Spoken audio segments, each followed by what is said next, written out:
उपवास का मतलब भूखों मरना नहीं है। Hunger and malnutrition is not fasting.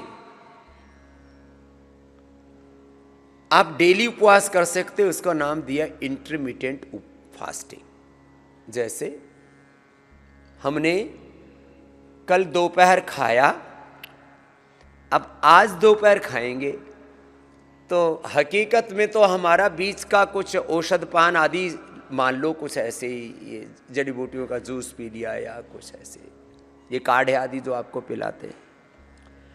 मैं एक आहार करता हूँ और मैं सारे संसार से कह रहा हूँ, यदि सारा संसार एक आहार करना शुरू कर दे तो सदा स्वस्थ रहेगा। ये महर्षि चरक कह रहे हैं, सुश्रुत कह रहे हैं, वाग्भट कह रहे हैं, ये महर्षि धन्वंतरी कह रहे हैं, ये भगवान बुद्ध और महावीर कह रहे हैं। एक भुक्तम सदा आरोग्यम। क्या बोला? एक भुक्तम सदा आरोग्यम। ये एक भुक्तम भी उपवास है, इसको इंटरमिटेंट उपवास कहते हैं। पर सप्ताह में एक बार पूर्ण उपवास, जल पर उपवास, नारियल के पानी पर उपवास। जो जिनको बहुत ही भूख लगती है तो वाटरमेलन पर,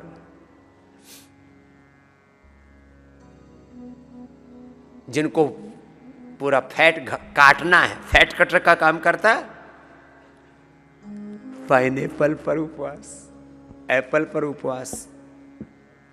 जिनको वेट घटाना है ना, 5 चीजों पर उपवास किया करो, भूख भी नहीं लगेगी, काम भी हो जाएगा। वाटरमेलन, पाइनएप्पल, लौकी, पेठा बहुत जबरदस्त है, फैट को काट देता है ऐसे।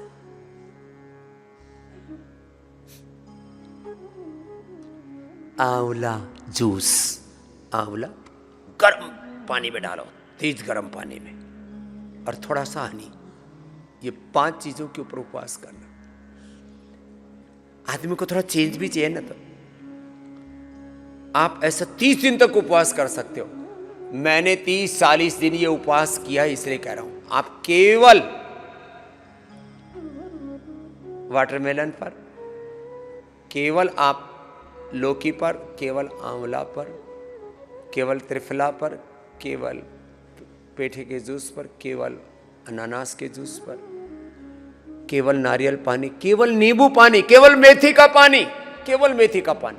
मेथी का पानी उसको तेज गर्म करके उसमें थोड़ा हनी डाल करके पी लेना, भूख का भी प्रशमन हो जाएगा। और गर्म पानी में डाला हुआ हनी वेट घटाता है। लो, 5 के बजाय 7 उपाय बता दिए आपको। और भूख ना लगे तो 3 लोगों को छोड़ करके, जिनको बहुत ज़्यादा कफ है, बहुत ज़्यादा कोलेस्ट्रॉल है, लीवर किडनी की प्रॉब्लम है और कोलाइटिस है, आंव संग्रहणी की बीमारी है। कॉन्स्टिपेशन के लिए तो अमृत है वो, उस पान के रूप में घृत पान। लेकिन कब्ज में नहीं, कब्ज में तो आप लेना, कब्ज में लेना, कोलाइटिस बार बार संग्रहणी है, तो इन कब्ज में ले सकते हैं। कोलाइटिस, किडनी, लीवर, कोलेस्ट्रॉल, कफ की बीमारी को छोड़ करके बाकी सब घृत पान करना है सुबह सुबह। ये ओबिसिटी वाले भी, मैंने जब 40 दिन उपवास किया तो घृत पान ही करता था सुबह सुबह, और दिन भर काम करता था। 40 दिन तक एक्सपीरियंस किया, पूरा शरीर शुद्ध हो गया एकदम, वात पित्त काफ साफ।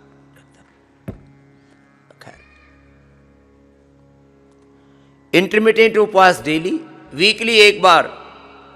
ये प्रयोग हमारे श्रद्धेय एनपी सिंह साहब रोज करते। डेली उपवास, साप्ताहिक उपवास, फिर लंबे उपवास, दीर्घकालिक उपवास।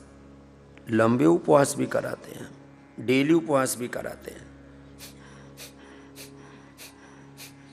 और हाँ, यहां से एक नियम लेके जाओ, अपवाद रूप में, जैसे हमको कई बार हो जाता है, पिछले 3-4 दिनों से चल रहा था, अपवाद रूप में तो कभी कभी गड़बड़ हो जाए तो अलग बात है। बाकी 9 बजे सोना, 3-4 बजे उठना, ये नियम बना लो। 10 बजे सोना, 4-5 बजे उठना, और किसी कारणवश कभी आपको 12 बजे भी सोना पड़ता है तो 6 बजे उठ जाना। 5 से 7 घंटे की नींद पर्याप्त रहती है। अपने अपने आवश्यकता के अनुसार कौन कितना हार्डवर्क करता है, छोड़ो। योगिक व्यायाम, आसन, प्राणायाम, ध्यान। अब देखिए जरा,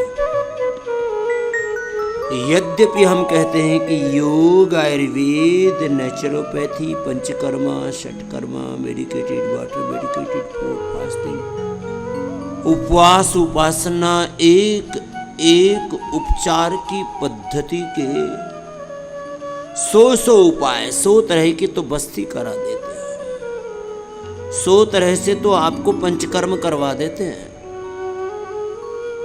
20-25 तरह की अभ्यंग, मसाज, 20-25 तरह से फिर अलग अलग जड़ी बूटियों, वनस्पतियों से उसको स्नेह के बाद स्वेदन, उसको स्टीम आदि देते हैं। अलग अलग प्रकार के लेप लपेट कराते हैं, अलग अलग प्रकार की सिरोधाराएं कराते हैं, अलग अलग प्रकार से अक्षय तर्पण कर्णपूर कराते हैं, रक्त मोक्षण, वात मोक्षण आदि कराते हैं। सैकड़ों तरह के अलग अलग जो शरीर में शक्ति के केंद्र हैं, एक्यूप्रेशर, एक्यूपेंचर, कायरोप्रैक्टिक, माने एक एक विधा के सैकड़ों प्रकार हैं। सैकड़ों प्रकार का मेडिकेटेड वाटर पिलाते हैं। मेडिकेटेड वाटर एक जड़ी बूटी का 2, 3 या 5, 7 का एक साथ में फिर मिला करके, सिंगल ड्रग्स, फिर एक ड्रग्स का जड़ी बूटी वनस्पतियों का एक संयुक्त प्रयोग,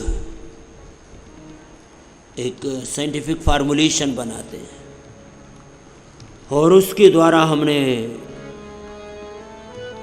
बड़े बड़े रोगों को मिटाया। लीवर फेलियर के लिए लिवोग्रिड, किडनी फेलियर के लिए रीनोग्रिड, हार्ट फेलियर के लिए कार्डियोग्रिड, सिडामिड, लंग फेलियर के लिए स्वासारी बोर्नकोम, अस्थि तंत्र, कंकाल तंत्र कंगाल हो गया था तो पीड़ानिल ऑर्थोग्रिड, स्किन के लिए गोधन अर्क के साथ कायकल्पवटी, नीम घनवटी, खाली पेट, और खाने के बाद डर्माग्रिड, सौरोग्रिड, मिलिनोग्रिड दे करके सामान्य दाद खाद खुजली से लेकर के सोराइसिस, एक्जिमा, लिकोडर्मा, स्क्लेरोसिस तक, ओहो, अलग अलग प्रकार के, सार्कोडाइसिस,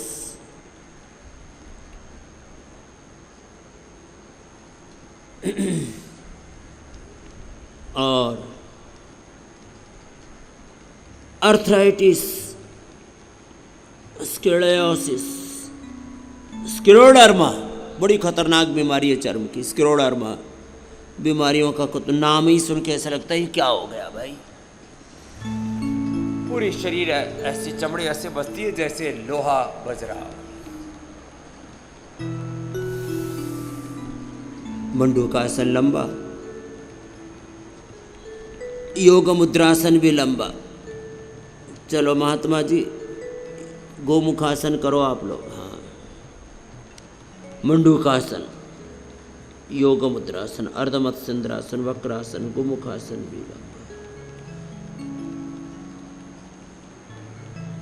स्क्लेरोडर्मा से लेकर के, लिकोडर्मा से लेकर के, सोराइसिस, एक्जिमा से लेकर के,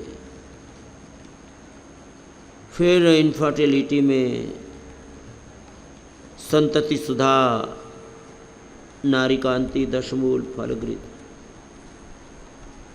पुरुषों के लिए यौवनामृत, यौवन गोल्ड, यौवन चूर्ण, अश्वगंधा, शता और सफेद मूसली। प्राणायाम बहुत जरूरी है। ऐसे ऐसे रोग हमने मिटाए हैं जिनके बारे में झूठी मान्यता, एक प्रायोजित झूठ फैला दिया गया मेडिकल माफिया, ड्रग माफिया के द्वारा कि एक बार बीपी शुगर हो जाए, एक बार थायराइड हो जाए, एक बार कोई भी रोग हो जाए तो मिटेगा नहीं। कितनी मूर्खतापूर्ण बात है कि किसी कारण से किसी को कोई टूट फूट हो जाए, चोट पोट लग जाए, किसी के जीवन में कोई यांत्रिक रूप से कोई टेक्निकल फॉल्ट आ जाए, अरे मशीनें ठीक हो जाती हैं। मनुष्य तो, हमारे भीतर तो अपरिमित हीलिंग पावर है। सुन लो भाई, हाँ, मनुष्य का शरीर अपने आप में बहुत बड़ा हीलर है। बॉडी, प्राणिक ऊर्जा इसमें, शरीर और इसमें जो जीवनीय प्राणिक ऊर्जा है, उसमें सबसे बड़ी हीलिंग पावर।